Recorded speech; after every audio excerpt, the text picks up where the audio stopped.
예, 죄송한 기도는 없다라는 제목으로 하나님 말씀 증거하도록 하겠습니다.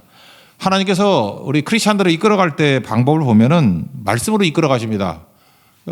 이게 설교나 이렇게 말씀으로 이끌어 가시잖아요. 말씀을 주니까 말씀의 백성이 크리스찬이죠. 안 듣잖아요? 그럼 실제적인 삶의 고난을 통해서 이끌어 가십니다. 뭐 그런 걸 우리가 참 아들은 징계가 없을 수 없다. 뭐 히브리서 12장에 나오잖아요. 계속 그런 식으로 이끌어 간다는 것입니다. 그러니까 두 종류가 있죠.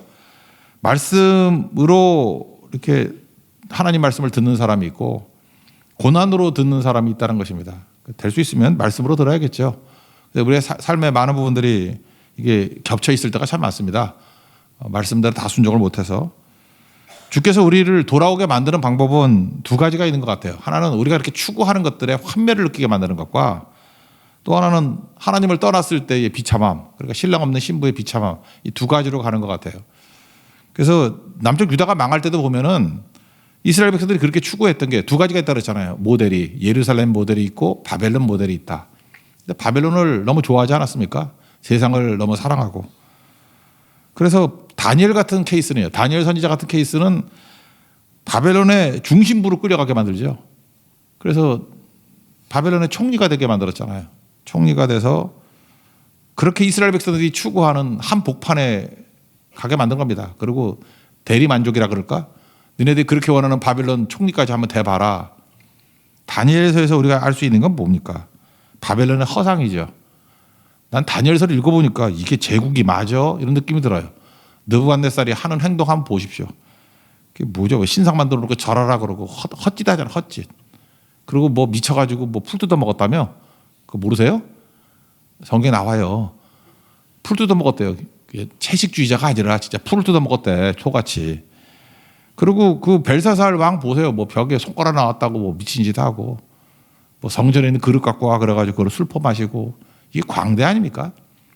그러니까 다니엘서가 보여주는 것이 예언적인 내용들도 많이 있지만 너희들이 그렇게 되고 싶어서 발부동 쳤던 세상의 본질이 이런 거야. 실제로 우리 크리스찬 가운데도 막 높이 올라가서 부자도 되고 뭐 권력도 잡고 한 사람들이 거의 다니엘 같은 느낌을 받던데요. 이게 헛짓이라고, 허상이라고, 세상은 소망 없다고. 저는 뭐 정치하는 분들이나 경제 쪽에 있는 분들한테 그런 얘기 되게 많이 들었습니다. 그래서 제가 그런 한마디를 해요. 다니엘 경험하신 겁니다. 그러니까 세상에 소망이 없습니다. 뭐 이런 거죠. 예루살렘을 경험하게 만듭니다. 하나님 말씀 떠난 예루살렘. 그러니까 신랑 없는 신부의 비참함이죠. 파괴죠. 그래서 고통당하고 있지 않습니까? 오늘 그 얘기예요. 그러니까 이 두 가지로 우리를 깨우친다는 것입니다. 결국은 신랑에게 돌아와라. 신랑이 예수님이니까 예수로 사는 인생이 되라. 아니면 예수 없는 인생은 허무와 고통뿐이다. 뭐 이런 찬양이 한두 개입니까? 이거 고백에서 나온 거겠죠. 우리도 신랑에게 돌아가는 하나님의 정되기를 바랍니다. 그래서 오늘 내용은 뭐냐면 예수로 사는 인생이 아니라 자기로 사는 인생, 바벨론 추구하는 인생은 비참한데 여러 가지 비참한 게 있지만 미래가 없다는 거예요. 미래가 없고 자녀들 다 망한다. 그런 얘기입니다. 바벨론의 특징이 뭡니까? 그 요한계시록에 명확히 해놨잖아요. 음행과 사치라고.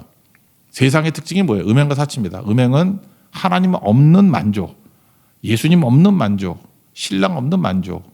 만족할 리가 없잖아요. 그러니까 사치하게 돼 있죠. 사치는 뭐예요? 더. 세상은 다 양이잖아요. 뭐 조그만 차라도 있으면 좋겠다 그러다가 중형차 타다가 대형차 타다가 지금 뭐 탱크 같은 거 그거 타다가 뭐 뚜껑 열리는 차, 뭐 슈퍼카. 그 취미로도 볼 수 있겠지만 사실 저 같은 영적인 일들을 하는 사람들을 볼 때는 목마르구나, 만족이 없구나. 진짜 만족하는 분들은 뭐 그런 거 별 신경 안 쓰는 것 같은데 제가 볼 땐 그래요. 그게 뭐 제가 볼 때 취미라는 부분이 있는 부분을 내가 인정 안 하는 건 아닌데 그게 아닌데도 불구하고 그렇게 사는 분들을 보면은 그거는 분명히 사치입니다. 그건 뭐예요? 중독이라고. 이미 중독 현상이에요. 양으로 채워지지 않는 목마름, 음행과 사치. 그러니까 다니엘이 봤던 바벨론 제국의 모습과 똑같다라는 것입니다. 그런 거죠. 실제로 보면은 남쪽 유다 백성들 열심히 살았습니다. 얘네들 대충 산 거 아니에요. 열심히 살고 최선을 다했습니다. 근데 열심히 살고 최선을 다한 목표가 뭐냐면 바벨론이에요. 예루살렘이 아니라. 그러니까 열심히 살았는데 결과가 뭐예요? 되게 비참해지죠. 세상의 것도 다 이루지 못합니다. 세상의 것을 추구해도 똑똑한 몇 놈이나 이루는 거예요. 그거 다 못 이루어요. 지치는 거죠. 제가 어떤 그 젊은 사역자 얘기를 한번 들어본 적이 있는데 자기가 사역하는 데가 고등학교 비평준화 지역이랍니다. 뭐 서울도 그런 데가 있는가 봐요. 경기도에도 뭐 이렇게 되게 뭐 명문 학교도 있더라고. 내가 들어보니까 뭐 많이 알려진 학교도 있는데 그게 시험 봐서 들어가는 데래요. 근데 그런 지역에서 자기가 사역을 했는데 초등학교 때부터 엄청나게 공부시킨다는 거예요. 왜? 거기는 고등학교 잘 가야 되니까. 그래서 뭐 과외를 9개씩 하고 뭐 태권도 미술 이런 거 말고 진짜 공부만 9개씩 하고. 그러니까 초등학교 3학년을 자기가 전도사 때 이렇게 맡았었는데 3학년만 돼도 눈빛이 다 지쳐 있대요. 근데 잘 보니까 그 동네 보니까 아이들만 지쳐 있는 게 아니라 부모도 지쳐 있답니다.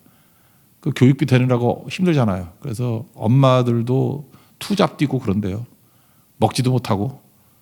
그러니까 아이는 아이대로 지치고 부모는 부모대로 지치고. 그래서 실제로 그 동네 애들이 전국 대학 입시 합격률이 높지 않답니다. 왜냐하면 고등학교 가면 다 지쳐버린대요. 그래서 고등학교 가가지고 이제 나 못해 그러고 뭐 나가 떨어지는 애들이 있고. 그러니까 뭐죠? 10몇 년 동안 미뤄졌던 부모들도 같이 나가 떨어지고. 그래서 그 지역이 불행해지더라. 그런 얘기를 하는 걸 들어봤습니다. 여러분 하나님 백성들은 지치면 안 됩니다. 여러분 지금 지쳐 있습니까? 잠깐 지쳤다는 소리 하지 말아요. 그거는 안식을 안 했기 때문에 그러고 하나님 앞에서 예배 드리지 않았기 때문에 그래요. 예배 안식과 예배 기도 성교 이거 하면은 지치지 않습니다. 하나님께서 충전할 수 있는 프로그램을 우리가 만들어 줬잖아요. 그러니까 지쳤다는 건 뭐냐면 예수로 사는 인생이 아니라 자기 자신으로 사는 인생이에요. 예를 한번 들으면 지치면 망하는 이유. 임진왜란에 한번 예를 들어볼게요. 임진왜란 때 선조가 이순신이 미워가지고 좌천시켜버리고 원균을 대신 세웠죠. 원균은 또 잘해야 되잖아요. 그죠? 그리고 선조에게 전략도 모르는 멍청한 놈이 그 역정보 퍼뜨려가지고 뭐 일본군이 온다고 부산 공격하라 그랬잖아요. 이순신은 못한다 그래서 좌천된 거고 원균이 멍청한 거는 전군을 다 이끌고 전 해병 해군을 다 이끌고 갔죠. 그게 7천량 해전 아니에요? 거기서 완전히 박살이 났죠.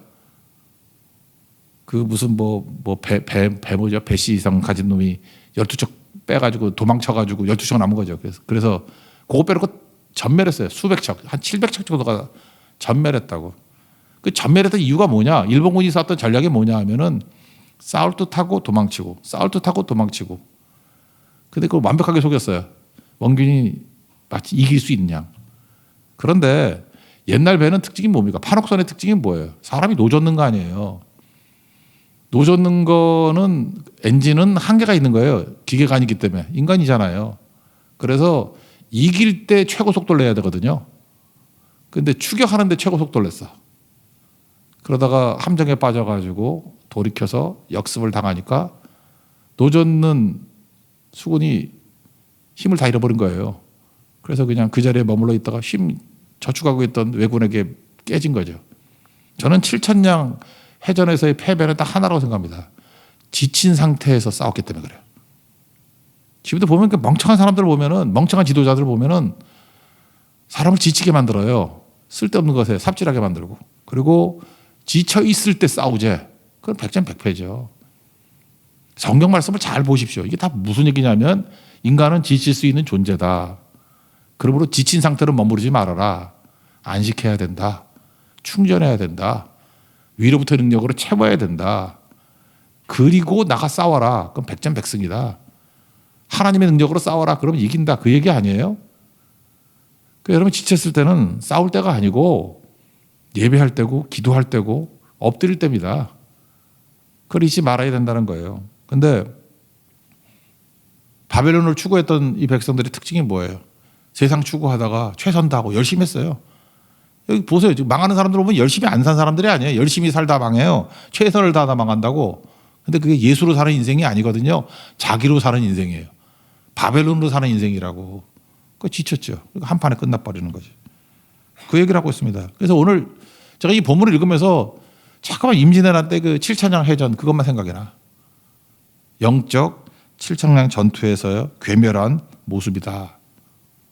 그 교묘한 모습이 뭐예요? 미래가 없다는 거죠. 한 가지 더 얘기해 볼까요? 우리 한국 사람들은 이름 석자라 그러잖아요. 이름에는 우리 인생의 과거, 현재, 미래가 다 포함되어 있다 그러지 않습니까? 뭐 딴 사람 여기는 형제를 내가 들고 싶지만 또 싫어할 것 같아서 제가 희생할게요. 전병국 갖고 한번 봅시다. 제가 전인데 담양전시거든요. 담양전시라는 건 뭐냐? 저의 과거죠. 저의 과거. 저는 그렇게 얘기를 들었어요. 올해 고려 왕씨였는데 이성계가 정권을 잡고 난 다음에 다 죽여버렸대. 특별히 태종 이방원 때 다 죽여버렸대. 그래서 많이 죽었고 뭐 이렇게 섬에다 살게 하다가 또 뭐 죽인다 그래서 배 타고 오다가 중간에 다 배 침몰시켜서 죽여버리고 막 다 그랬답니다. 그러다가 이제 태종 때 와가지고는 살려주는 방법이 뭐냐 하면은 수치죠. 성 바꿔라. 그래서 왕에다가 뭐 밭전시, 인자를 붙여서 온전시, 점을 찍어서 옥시 그렇게 해주면 살려주겠다. 그래서 전라남도 그 담양 쪽에서 그냥 숨어서 죽치고 살았대요. 그게 우리 조상이다 그런 얘기를 들었어요. 나 그러니까 전주 이씨에 열받더라고요. 그래서 어렸을 때부터 그런 얘기. 그래서 이렇게 조선시대 때 보니까 조선 중기까지 담양전시는 한 명도 없어요. 하나 있더라고. 4시 중에 하나 있더라고 담양전시. 제가 봤어요 그거를. 조선 후기 와가지고 비로소 이제 그게 풀린 거예요. 그런 그러니까 제가 제 성에서는 과거가 있는 거죠. 좋던 나쁘던. 병자는 돌림자입니다. 우리 돌림자가 다 있잖아요. 그래서 저희 친척들은 다 전병까지는 다 똑같아. 전병철, 전병 뭐 두, 뭐 전병일, 뭐 전병학 뭐 이런 식으로 병자는 다 똑같아요. 그러니까 이 가운데 병자, 돌림자가 저에게 주는 메시지는 뭐냐 하면은 친척들과 친하게 잘 지내라. 현재다. 우애 있게 잘 지내라. 그러니까 이거 현재를 말하는 것 같아요. 그러면 마지막 한자, 이름 석자잖아요. 부모님이 지어준 건 딱 한자야. 마지막 자. 우길승천할 때 우길기 같이 빛날 우기거든.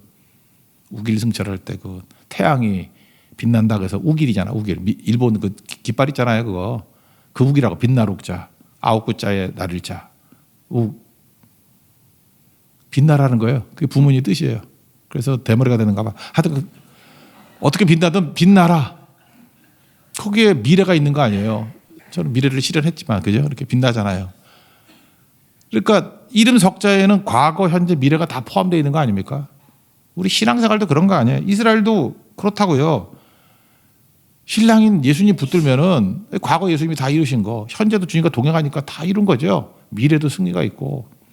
그런데 우리의 신랑 대신 예수님을 거부한 신랑 없는 신부의 비참함은 과거밖에 없어요. 과거의 영광밖에. 현재도 동행이 안 되잖아요. 관계가 다 깨져 망치는 거고. 미래는 자녀들. 미래가 없다는 거예요. 다 망친다. 그런 얘기입니다. 그래서 여러분들 우리가 붙들어야 될 게 뭐냐. 예수로 사는 인생을 살아야 자손에게 줄 수 있는 최고의 유산이에요. 돈 아닙니다. 신앙이에요. 신앙. 예수 물려줘야 돼요. 예수로 사는 인생을 보여줘야 되고. 이번에도 선교 갔을 때 제가 느꼈던 게 그거예요. 그 말레이시아 선교 갔을 때 초등학생, 중학생 이렇게 좀 갔거든요. 근데 여기 있을 때는 내가 솔직히 말해서 그래요. 우리 예수 믿는 가정인데도 불구하고 애들 맨날 게임만 하고 좀 맛이 갔어 내가 볼 때. 제 어렸을 때 비해서는 패기도 없고 지난 제주 선교 갔을 때도 맨날 이렇게 늘어져 잠만 자려고 그러고 애가 아니야. 근데 말레이시아 3일 정도 가니까 말 못한다는 애가 막 수다쟁이가 돼버리고 막 쟤는 뭐 혼자 있어서 뭐 게임만 하는 애야 그랬더니 막 유머, 조크 뭐 어디서 이상한 아재 개그에도 웃을 줄 알고 반응할 줄 알고 막 살아나요. 그 다음에 뭐 형쯤 되는 중학생은 아이를 돌볼 줄 알고 리더십도 발휘하고 그 다음에 1인이 2, 3인 역할을 하더라고. 와서 또 우리 하늘이 같은 애는 또 율동이 아주 춤추면서 그죠. 거기 많은 자기 동년배들 뭐 1학년인가 2학년쯤 될 것 같은데 3학년인가 예, 초등학교 1, 2, 3학년 중에 하나예요. 근데 거기도 어린애들 많잖아요. 그러니까 그 신하를 걔만 쳐다보더라고. 자기 또래니까. 그러니까 역할을 많이 하더라고요. 그때 제가 느꼈던 게 그거예요. 예수로 사는 인생이 될 때 살아나는구나. 아까 그 비평준화 지역의 애들 보세요. 부모도 지치고 애들도 지쳐 있고. 사실 우리 아이들 보면 그런 느낌이 있거든요. 지쳐 있는 모습이에요. 살아나는 건 예수로 사는 인생이 될 때 살아난다는 거예요. 오늘 그 얘기를 하고 있습니다. 그게 11절부터 13절 얘기예요. 이게 진단이죠, 진단. 예수 없으면 비참해진다. 신랑 없는 신부의 비참함. 그래서 하도 울어가지고 눈이 상했답니다. 여러분 그 코도 많이 풀면 코도 상하잖아요. 안 그렇습니까? 옛날에 몰라가지고 휴지로 하다가 요즘에 물로 닦는데 이게 뭐 그런 거 다 아시죠 이제. 그 다음에 눈이 하도 그래서 눈에 진물이 났대요. 그리고 창자가 끊어질 정도고 슬프면 예수님도 이런 표현 썼죠. 창자가 끊어진다. 간이 땅에 떨어진다. 이거는 해부를 안 해봤는 거야. 간이 어떻게 땅에 떨어져? 간 떨어진다 이런 게 얘네도 있는가 봐. 그죠? 하여튼 간이 뭐 움직이는 것 같은 느낌이 있었는가 봐. 이유가 뭐냐? 그게 11절이고요. 애들이 굶어 죽는 거예요. 예루살렘 포위 18개월 동안 있었다 그랬죠. 아이들이 굶어 죽는 거라고. 그러면서 죽으면서 애들이 그랬어요. 여기는 뭐 애들이 술 얘기를 아니면 포도주와 곡식과 포도주가 어디 있느냐. 이게 뭐냐. 엄마 배고파. 먹을 거 없어. 그러고 죽었다는 거예요. 부모가 애가 굶어 죽는 모습을 볼 때 얼마나 힘들겠습니까? 심지어 애 잡아먹는 집도 있었대. 그런 얘기. 그리고 마지막 절을 보니까 위로가 없다는 거죠. 왜? 관계가 다 깨졌으니까. 안식이 없어요. 예배가 없어요. 안식일이 뭐 하는 거였어요? 4계명이 안식일인데 대신 관계 1, 2, 3계명 하나님과의 관계 1, 2, 3계명 히브리 사람들은 그렇게 입체적으로 생각한다니까. 그 다음에 5, 6, 7계명이 대인관계 그 다음에 8, 9, 10계명이 대물관계. 그래서 안식일은 하나님과의 관계가 회복되는 날, 사람과의 관계가 회복되는 날, 사물들을 쉬게 만들어서 관계를 회복하게 하는 날. 근데 인간이 범죄했어요. 하나님 관계가 끊어졌어. 그랬더니 이웃과 원수가 돼버렸고 땅이 저주받죠. 반대로 우리가 안식하면서 예배드리면서 하나님과의 관계가 회복되면은 사람과의 관계도 회복됩니다. 그리고 땅이 복받아요. 그런 거 많이 보지 않았어요? 예배드리는 우리 한국이 막 예배드리고 옛날에 비행기 타고 오면 십자가밖에 안 보인다. 그럴 때 우리 여러 가지로 하나님께 축복으로 일어서게 됐어요. 선진국까지 됐잖아요. 전 재밌는 사진을 봤어요. 동시에 북한을 보니까 몇 킬로 되지도 않는데 거기는 나무도 없어. 농사가 안 돼. 김포에는 풍년인데 고비, 황해도 쪽은 흉년이야. 이 뭐라고 생각할 거예요? 땅이 저주받은 거예요. 잊지 말라고요. 하나님과의 안식을 통해서 예배가 회복될 때 하나님과의 관계도 회복이 되고 관계가 회복되니까 위로할 자가 있겠죠. 사람과의 관계가 있으니까 도울 자가 나오겠죠. 사물이 회복되니까 복 받겠죠. 100배 결실을 맺겠죠. 근데 이 바보들, 이 또라이들은 이걸 모른다는 거예요, 이걸 몰라가지고 관계 다 끊고 열심히만 살고 최선을 다해 살면 되는지 알고 결국은 자녀 다 죽이고 굶어 죽이고 미래가 없더라. 명심하라. 그 내용입니다. 이게 핵심이에요. 11절부터 13절까지 읽겠습니다. 시작. 내 눈이 눈물에 상하며 내 창자가 끊어지며 내 간이 땅에 쏟아졌으니 이는 딸 내 백성이 패망하여 어린 자녀와 젖먹는 아이들이 성읍 길거리에 기절함이로다. 그들이 성읍 길거리에서 상한 자처럼 기절하여 그의 어머니들의 품에서 혼이 떠날 때 어머니들에게 이르기를 곡식과 포도주가 어디 있느냐 하도다. 딸 예루살렘이여 내가 무엇으로 내게 증거하며 무엇으로 내게 비유할까? 처녀딸 시온이여 내가 무엇으로 내게 비교하여 너를 위로할까? 너의 파괴됨이 바다같이 크니 누가 너를 고쳐 줄소냐. 영적 7천년 해전과 같이 되더라. 사는 길 간단히 두 개 이렇게 사는 길. 말씀의 회복이 있어야 되고 두 번째 기도의 회복이 있어야 된다. 마치 디모데 전서 4장 5절과 같죠. 하나님의 말씀과 기도로 거룩하여진다. 그러니까 말씀의 회복과 기도의 회복이다. 메시지 홍수지대 아닙니까? 근데 메시지 홍수지대인데 문제가 뭐냐면 저한테 맨날 이렇게 뭐 묻는 사람들 와요.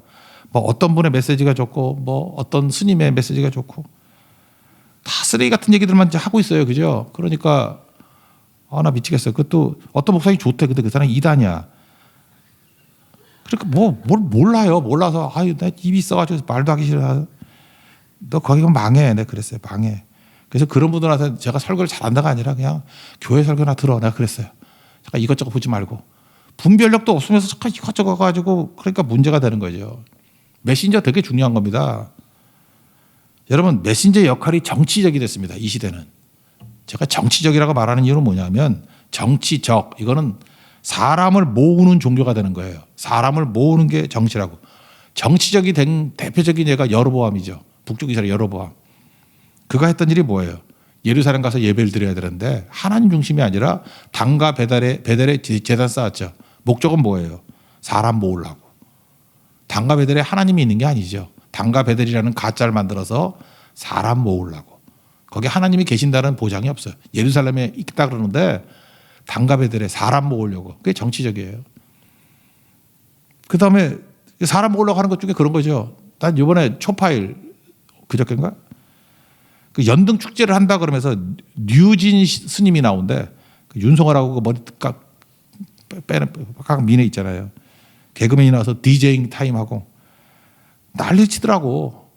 난 되게 유치했거든요. 근데 그 불교에서 하는 그 유치함이 왜 이렇게 기독교가 그렇게 오버랩이 되지? 그 어떤 교회 가보면 그렇게 유치하게 하는 데가 있어. 막 그 난리치고 그래야지 되는지 알고 뭐 젊은이들 접촉한다고. 그거 사람 모으기 위한 작업이지 하나님 아니거든요. 하나님. 레위인 아닌 사람들 제사장 세우고 대중성이죠. 그냥 아무나 묻지도 따지지도 말고. 또 7월 15일 농번기인데 8월 15일 초막절도 옮겼죠. 이게 뭐예요? 사람들의 인기, 포퓰리즘. 지금 뭐 정치가들이나 뭐 경제를 다 포퓰리즘 아니에요. 옳고 그르냐 관심도 없고 살리냐 죽이냐 관심도 없고 그냥 사람들 멍청한 바보들 그냥 좋아한다 그러면 다 해주고 돈 나눠준다 그러면 다 되고 이게 시대가 악해지는 거라니까. 약해지고 있는 거예요 지금 이게 여로보암 아니에요? 여로보암. 다 여로보암의 길을 걸어가고 있잖아요. 냄새가 그래요. 다윗의 길은 아닌 것 같아. 하나님을 두려워하고 하나님께로 이끌어가는 게 아닌 거잖아요. 그렇게 정치적이라는 건 뭐냐면 한마디로 얘기해서 하나님이 보이지 않는 거예요. 여러분 교회 와서도 하나님 보이지 않으면 저는 위기입니다. 교회 와서 맨 사람만 보이고 뭐 목사만 보이고 뭐 인기만 보이고 돈만 보이고 교회 와서 여러분들 그 잠깐 하나님 안 보이고 사람 보이는 사람 입 다물고 있으라고. 분위기 망치지 말고 안 보이면 혼자만 안 보이고 가슴을 치면서 회개를 하든지. 교회 와서는 하나님이 보여야 되고 예수님이 보여야 되고 모든 사람이 약물이 개가 돼야 돼요. 그쪽으로 이끌어 가야죠. 제가 말레이시아 선교 가서도 계속 처음부터 마지막까지 선교사님하고 논의하면서 집중했던 게 그거예요. 오직 예수님 중심의 선교가 되자고. 사람 보이면 안 된다고. 누구 내세워주는 것도 없고 하다못해 밥 사줘도 누가 사줬다 말도 안 했어요. 사람 뜨지 말고 하나님만. 예수 그리스도의 복음만. 그래야 되는 거죠. 하나님만 보이면 강해지고 사람 보이면 약해집니다. 그러니까 사람 보이니까 수치당한다 그런 얘기죠. 하나님만 보이라. 그게 14절인데 14절은 한번 읽읍시다. 14절 시작. 내 선지자들이 내게 대하여 헛되고 어리석은 묵시를 보았으므로 내 죄악을 드러내어서 내가 사로잡힌 것을 돌이키지 못하였도다. 그들이 거짓 경고와 미혹하게 할 것만 보았도다. 유다 망할 때 거짓 선지자들 평안하다 평안하다. 그냥 사람들 인기 얻을만 메시지만 증거했잖아요. 하나님 말씀은 증거 안 하고. 그러니까 나중에 어떻게 들으냐. 하나님이 보이지 않는 거예요. 인간의 뜻만 보이고 인간의 술수만 보이고 인기만 보이고. 그게 여우야 김 때도 그랬고 11년 동안 시드기야 11년 22년 동안 그 난장판을 치다 나라 망했잖아요. 예레미야는 항복하고 하나님 말씀대로 바벨론 포로로 끌려가서 영적 자궁이 돼서 돌아오라. 그거 다 져버리고. 그때 조롱당하는 거 뭐 15절부터 17절에 조롱당하는 거 시간도 많이 가는데 읽지 맙시다. 개망신 당했어요. 사람들이 막 조롱하면서 또 읽고 싶네. 읽읍시다. 우리도 망신 좀 당해야 되니까. 15절부터 17절 시작. 모든 지나가는 자들이 다 너를 향하여 박수치며 딸 예루살렘을 향하여 비웃고 머리를 흔들며 말하기를 온전한 영광이라 모든 세상 사람들의 기쁨이라 일컫던 성이 이 성이냐 하며 내 모든 원수들은 너를 향하여 그들의 입을 벌리며 비웃고 이를 갈며 말하기를 우리가 그를 삼켰도다. 우리가 바라던 날이 과연 이 날이라. 우리가 얻기도 하고 보기도 하였다 하도다. 여호와께서 이미 정하신 일을 행하시고 옛날에 명령하신 말씀을 다 이루셨음이요 긍휼히 여기지 아니하시고 무너뜨리사 원수가 너로 말미암아 즐거워하게 하며 내 대적들의 뿔로 높이 들리게 하셨도다. 언제 이런 일이 벌어집니까? 하나님이 보이지 않을 때 이런 일이 벌어진다는 거예요. 반대로 예수가 보이래. 하나님이 보이는 그런 교회가 되면은 영광이 돌아온다는 거예요. 그게 말씀이죠, 말씀. 헛소리 하지 말고 말씀만 증거해라. 잠깐 설교할 때도 뭐 시시껄렁한 얘기 잠깐 하지 말고 말씀을 증거해야 돼, 말씀을. 그 어떤 사람 설교를 들어보면은 뭐 이것저것 들어보면 그 사람 이야기만 생각이 나. 지가 어떻게 살았는지 그게 뭐 궁금해? 잘 살든 못 살든 그게 뭐 궁금하냐고요. 하나님이 어떠냐? 자기 삶의 얘기를 한다 그러면 내가 그 말씀 때문에 어떻게 변화가 되고 내가 어떻게 위로를 받고 일어서게 되는지 그 얘기를 해야 되는 거지. 아니 예수님과 하나님을 생각해야 한다고 뭐 자기 얘기만 생각나는다. 그게 뭐 설교예요 그게? 망할 짓이지. 두 번째 기도의 회복이 있어야 된다는 것입니다. 사는 길. 여기 보니까 뭐 딴 거 아니죠. 모든 상황을 주관하시는 게 하나님이라는 거예요. 신앙대에 예수님 붙들어라. 죽게 나가라. 여기 보니까 눈물이 강해되게 하라. 뭐 눈동자로 쉬지 못하게 하라. 왜? 하도 울어가지고 초저녁부터 일어나서 기도해라. 물 쏟더라. 수돗물 쏟듯이 자녀들 위해서 손들라. 기도하라. 그런 얘기죠. 18절 19절 읽겠습니다. 시작. 그들의 마음이 주를 향하여 부르짖기를 딸 시온의 성벽아 너는 밤낮으로 눈물을 강처럼 흘릴지어다. 스스로 쉬지 말고 내 눈동자를 쉬지 하지 말지어다. 초저녁에 일어나 부르짖을지어다. 내 마음을 주의 얼굴 앞에 물 쏟듯 할지어다. 갓길 어귀에서 주려 기진한 내 어린 자녀들의 생명을 위하여 주를 향하여 손을 들지어다 하였도다. 제가 어떤 캠퍼스 사역자 얘기를 들어본 적이 있어요. 그 목사님이 대학에서 이제 사역을 하시는 분인데 이제 뭐 채플도 있는 학교인 것 같아요. 그래서 아침 일찍 1시간 먼저 수업 시간 전에 그 아침 기도회, 모닝 기도회를 갖게 됐답니다. 그러니까 일종의 그 대학의 영적인 기둥이 그 대학 기도회래. 아침 기도회. 한 50명에서 60명 정도 모였답니다. 그게 든든하게 이끌어가고 그 학교 제가 볼 때 뭐 영적으로 살아있는 학교인 것 같아요. 근데 이제 크리스찬이라 할지라도 기숙사에 있는 애지만 또 게으른 애 있잖아요. 새벽기도 안 나오고. 로아스에 살면서 새벽기도 안 나오는 사람도 있잖아요. 그죠? 누군지 알죠? 뭐 그런 거. 기숙사에 살면서도 안 나오니까 좀 눈치 챘겠지. 다 믿는 집 아니고 한데. 그러다가 나오라 그러다 안 나오다가 나왔대요. 그러더니 목사님 보자마자 첫마디가 죄송합니다 그랬대요. 왜냐? 지금 목사님도 아는 문제인가 봐요. 급한 문제, 어려운 문제, 한마디로 해서 고난 당한 거죠. 그러니까 하나님 앞에 나오지 않을 수가 없는 거죠. 그러니까 자기가 생각할 때 염치 없다, 뻔뻔하다라는 느낌을 받았답니다. 그러니까 목사님 보자마자 죄송합니다. 그때 목사님의 대답, 오늘 설교 제목이에요.